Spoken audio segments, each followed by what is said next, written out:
Të blesh veshje të lira dhe shpejt është shënduese apo jo? Por sa mirë njohim anën e errët të modës.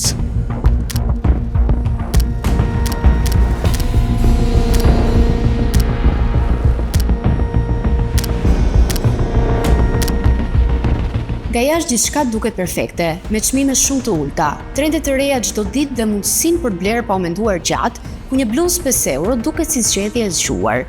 Por në realitet, ka një kosto të fshehur që paguhet shtrenjtë, edhe pse jo në faturë në formë direkte.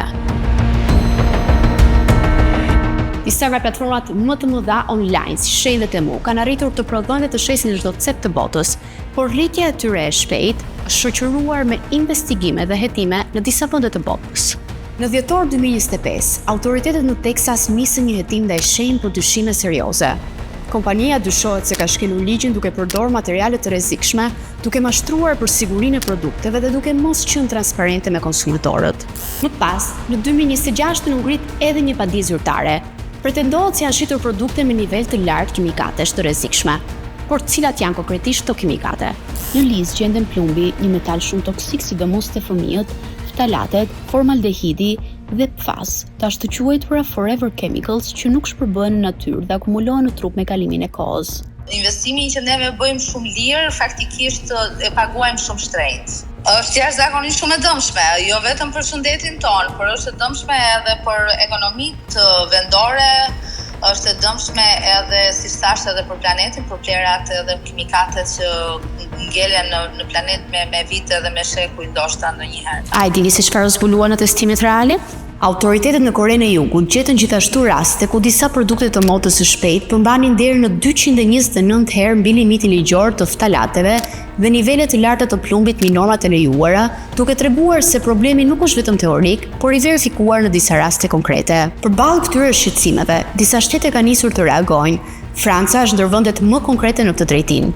Në mars 2024 u propozua një ligj specifik kundër modës së shpejtë që synon të kufizojë prodhimin dhe ndikimin e kësaj industrie. Pastaj në 2025-ën, masat u forcuan më tej me 3 hapa konkret. Vendosej një taksë ekologjike për të reflektuar koston reale mjedisore të produkteve, kufizime në reklamat agresive dhe rregulla më të forta transparencë që detyrojnë kompanisë si Shein dhe Temu të japin më shumë informacion për zinxhirët e tyre të prodhimit. Vendimi që ka marrë Franca është shumë i arsyeshëm, është jashtëzakonisht shumë i nevojshëm, është edhe mund të them edhe i guximshëm. Kështu që Franca po bën hapin e parë dhe mendoj që edhe vendet e tjera duhet të ndjekin të njëjtën politikë, të cilën po e bën Franca. Industria e modës prodhon 92 milion ton mbetje tekstili çdo vit dhe kontribon me 10% të emetimeve globale të dioksidit të karbonit. Materialet sintetike nuk degradohen lehtë dhe mbeten në natyrë për vite të tëra. Dhe dëmi më i madh për produktet e konsumit që duket humbërin më shpejt nga sa porositen, mbetet pa diskutim ai njerëzor. Rreth 60 milion njerëz punojnë në industrinë e veshjeve, por më pak se 2% e tyre marrin një pak të mjaftueshme për jetesë. Dhe çmimet shumë të ulta që shohim në platformë të modës ultra të shpejtë, shpesh bazohen në paga të ulta, kushte të vështira pune dhe presion të lartë prodhimi në zinxhir global, ku shpejtësia dhe sasia kanë më shumë rëndësi se mirëqenia e punëtorëve.